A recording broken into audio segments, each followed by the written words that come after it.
Hello दोस्तों, नमस्कार। स्वागत है आपका हमारे YouTube चैनल पर। कहते हैं समय सब कुछ बदल देता है, पर कुछ आत्माएं ऐसी होती हैं जो समय से पूरे होती हैं। वो न जन्म लेती है न मरती है, बस भटकती रहती हैं अपने पाप और प्रायश्चित के बीच। आज की कथा ऐसी ही एक आत्मा की है, भगवान शिव के अंश अवतार अश्वत्थामा की।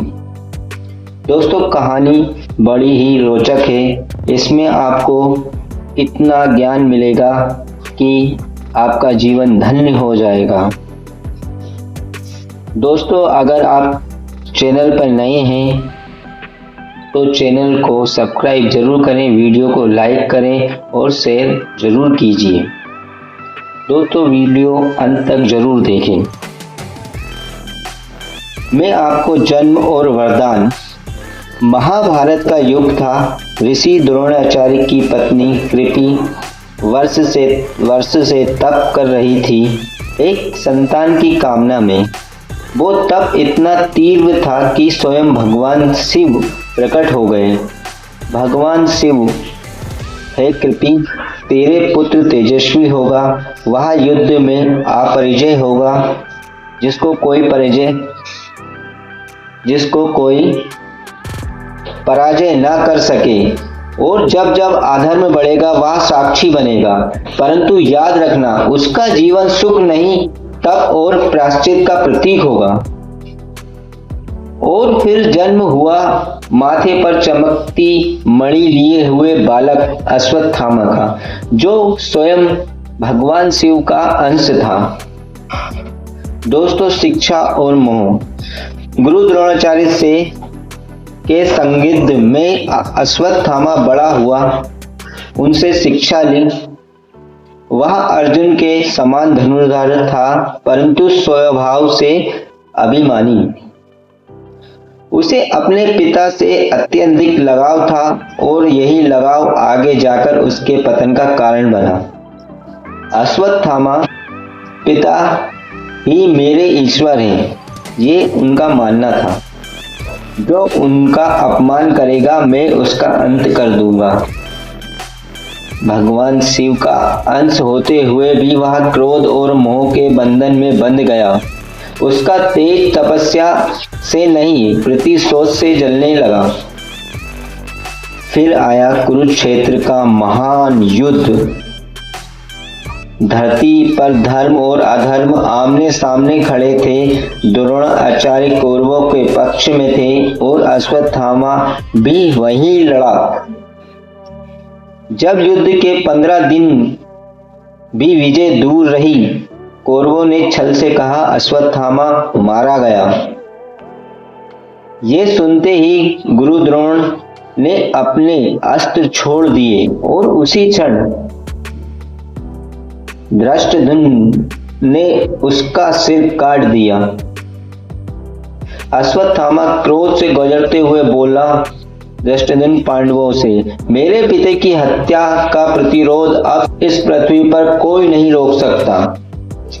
रात का समय था। अश्वत्थामा ने क्रोध में तपते हुए एक ब्रह्मास्त्र उठाया और पांडवों के शिविर में घुस गया। वहां 5 सोते हुए योद्धा थे।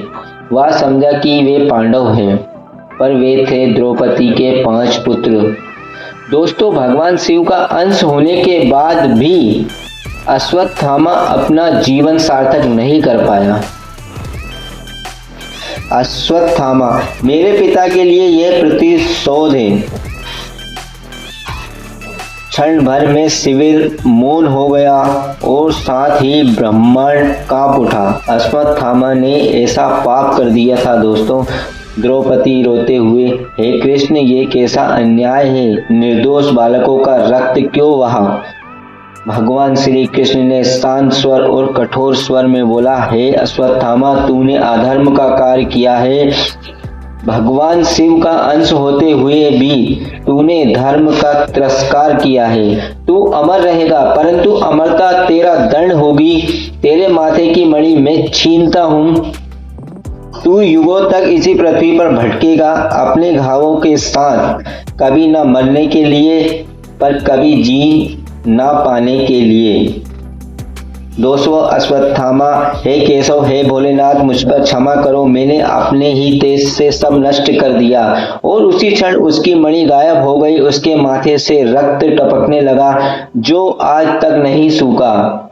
कहा जाता है कि आज भी वह जीवित है। कभी नर्मदा किनारे, कभी हिमालय की गुफाओं में वह तप करता रहता है, ओम नमः शिवाय का जाप करते रहते हैं। कुछ लोगों ने उसे देखा भी है। एक घायल लंबी जटाओं वाला व्यक्ति जिसके माथे पर पुराने घाव से रक्त टपकता है, वह ना बोलता ना रुकता है, बस कहता है अभी मेरा प्रायश्चित पूरा नहीं हुआ। तो दोस्तों, आत्मकथा की अश्वत्थामा की कथा हमें यह सिखाती कि भगवान का अंश होने पर पर्याप्त नहीं, बल्कि उस अंश को धर्म में स्थिर रखना ही सच्ची भक्ति होती है। पाप का परिणाम मृत्यु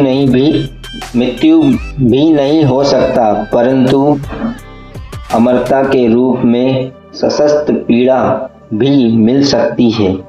जब अगला युग आएगा और धर्म फिर खतरे में होगा, कहा जाता है अश्वत्थामा पुनः प्रकट होगा भगवान शिव के आदेश से धर्म की रक्षा करने के लिए।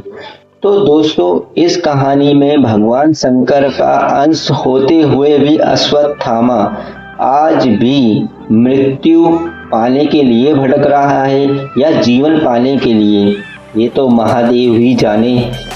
लेकिन दोस्तों, आप अपने अच्छे कर्मों से अच्छी मृत्यु को प्राप्त कर सकते हैं। भगवान भोलेनाथ की शरण में जाइए, उनसे प्रार्थना कीजिए, वो अवश्य ही आपका भला करेंगे। तो दोस्तों, मैं इस कहानी को यहीं पर विराम करता हूँ। तो बोलिए दोस्तों, हर हर महादेव, ओम नमः शिवाय। चैनल पे नए हो तो वीडियो को लाइक और चैनल को सब्सक्राइब जरूर